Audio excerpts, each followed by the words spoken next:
이번엔 최재형 감사원장 소식을 살펴보겠습니다. 최 원장은 이미 청와대에 사의를 표명했고 이르면 다음 주 월요일 28일에 사직한 뒤에 7월 중순경에 대권 선언을 할 것이다. 이런 전망이 나오고 있는데요. 지난주 금요일 최 원장의 발언부터 들어보겠습니다. 감사원장님께서 지금 대선에 출마하신다는 얘기가 계속 나오고 있는데 이게 지금 적절한 얘기입니까? 어떻습니까? 임기직에 계신 분이. 저희 거치 또는 제가 어떤 다른 역할을 해야 되지 않느냐 이런 부분에 대해서 언론이나 정치권에서 많은 소문과 억측이 있는 거 잘 알고 있습니다. 이 부분에 대해서는 제가 제 생각을 정리해서 자, 지금 조만간 여야를 막론하고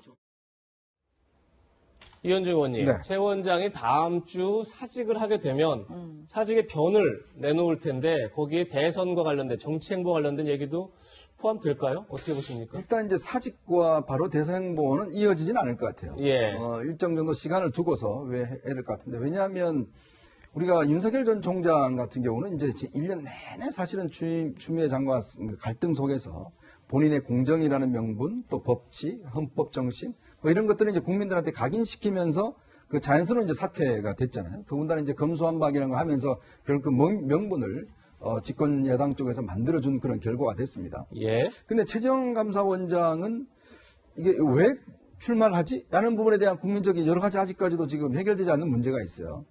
왜냐하면 그동안 사실은 본인이 이 월성원전 이 감사라든지 이런 것 때문에 갈등을 빚긴 했지만 결정적으로 이것이 대권 출마로 이어지기에는 굉장히 이 타임라인이 지금 연결되어 있지 않는 거거든요. 예. 그리고 본인은 굉장히 훌륭한 삶의 궤적이 있습니다. 네.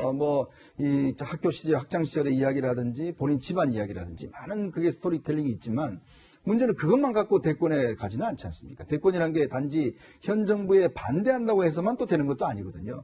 어떠한 비전을 국민들 앞에 보여줄 것이냐가 중요한데 네. 그렇다면 저는 최재형 감사원장이 이제 오죽했으면 출마할 것인가 이런 부분에 대한 설득력 있는 이야기는 있지만 또 한편으로 보면 그럼 본인이 왜 출마를 해야 되냐에 대한 이야기를 국민들한테 충분히 전달돼야 된다. 사실 이거는 그렇게 쉽지는 않을 것 같아요. 그러니까 이건 좀 시간도 필요할 것 같고 그렇기 때문에 아마 이 여러 가지 개인적 한계가 있기 때문에 저는 아마 국민의힘에는 좀 빨리 입당할 가능성이 있습니다. 네. 윤석열 전 총장보다. 왜냐? 지지도라든지 명분이나 이런 것들이 좀 약하기 때문에 당의 어떤 힘을 빌려야 되는 상황이거든요. 그래서 지금 나오는 이야기는 본인이 개헌이라든지 이런 것을 이제 걸고 나올 것이다라는 전망들도 있지 않겠습니까? 그렇기 때문에 아마 최재형 감사원장의 행보가 앞으로 여권 대선 구도에 큰 영향을 미치겠지만 그런데 과연 이제 이것을 국민들이 어떻게 받아들일 것인가? 지금 여당도 공격을 하고 있고 예. 왜 나오느냐에 대한 자세한 이야기들을 좀 더 국민들 앞에 설득력이 해야 되지 않을까? 저는 그런 생각이 듭니다. 네. 여권의 견제 말씀 주셨는데요. 그 목소리 함께 들어보시겠습니다. 감사원장 한 명 때문에 국가 최고 감사기구인 감사원의 존립이 흔들릴 정도의 위기가 오는 것은 아닌가 심히 우려스럽습니다. 선출직에 출마하기 위해 헌법상 보장된 임기를 헌신짝처럼 버린 경우는 없습니다. 감사원장은 대선 출마의 징검다리가 아닙니다. 네, 변호사님 청와대에서도 비판의 목소리를 냈는데 이철희 정무수석이 검찰총장과 감사원장 자리가 임기제인 이유는 중립성과 독립성을 보장하기 위한 것, 출마 같은 정치적 행위를 위해 임기 채우지 않는 것은 조직의 마이너스다. 이렇게 네. 비판했어요. 어떻게 들으셨어요? 저는 충분히 할 수 있는 타당한 비판이라고 봅니다.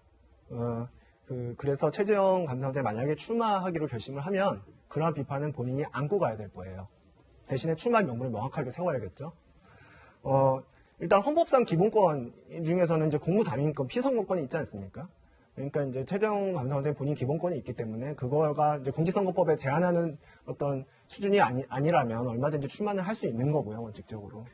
그리고 감사원장으로서 한 4년간 국정 운영 전반을 훑어보지 않았겠습니다. 특히 이제 월성원전 1호기 사건과 관련해서 단순히 감사 방해가 있었다는 것보다도 국가 시스템이 운영되는 방향의 어떤 방식에 대해서 굉장히 깊게 들여다봤을 겁니다. 그러면서 느꼈던 어떤 시스템 내지 법치의 붕괴를 아마 느끼고 굉장히 절박함을 느꼈을 거예요. 제 생각에는 그렇습니다. 그래서 아마 출마 결심한 게 아닌가 저는 추측을 해보고 오히려 감사원장으로서 그 자리에 있지 않았다면 그 국가 운영의 민낯을 볼 수 있었을까요?